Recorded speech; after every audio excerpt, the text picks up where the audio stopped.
Assalamualaikum warahmatullahi wabarakatuh. Perkenalkan, saya Inal Nursalin dari SD Negeri 2 Cipari, Tasikmalaya, Jawa Barat. Menurut Ki Hajar Dewantara, pendidikan adalah tempat persemaian benih-benih kebudayaan yang dapat melahirkan sebuah peradaban. Pendidikan tidak boleh statis karena pendidikan harus selalu berubah dan menjawab semua tuntutan zaman. Perubahan itu hal yang kekal yang harus terjadi.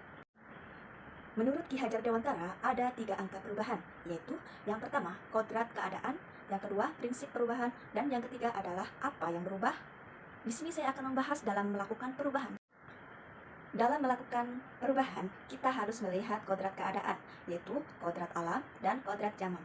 Kodrat alam terkait dengan situasi dan keadaan di mana anak didik kita tinggal yang membentuk suatu kebudayaan dan kebiasaan suatu masyarakat. Lalu, kodrat zaman terkait dengan situasi dan kondisi dari waktu ke waktu tentu tidak akan pernah sama sehingga cara yang digunakan untuk menghadapi murid kita juga akan berbeda. Kita sebagai seorang pendidik harus pandai dalam memaknainya. Fasilitasilah anak didik dalam belajar dengan memperhatikan keadaan lingkungannya. Bangun pengalaman belajarnya dari lingkungan sekitarnya. Seperti anak didik kita sangat senang sekali dalam bermain game. Dari game tersebut, kita dapat mengadopsinya dengan memasukkan dalam proses pembelajaran kita dengan contohnya, kita dapat membuat game based learning, sehingga pembelajaran akan lebih menyenangkan. Gerakan berikutnya adalah melakukan prinsip perubahan, yaitu ada 3.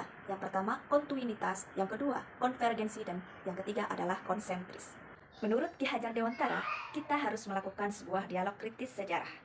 Kita harus menjaga nilai utama pada masyarakat yang berakar pada identitas dan nilai esensi nilai budaya dalam melakukan perubahan sehingga walaupun kebudayaan akan terus berlanjut dan bisa terjaga dengan baik.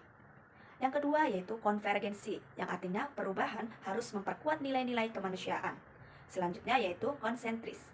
Walaupun menuju nilai yang sama, kita harus menghargai keragaman yang ada dalam perjalanannya. Kemudian yang ketiga adalah apa yang berubah. Menurut Ki Hajar Dewantara, yang berubah adalah budi pekerti. Budi pekerti sendiri meliputi cipta, rasa, karsa, dan pekerti.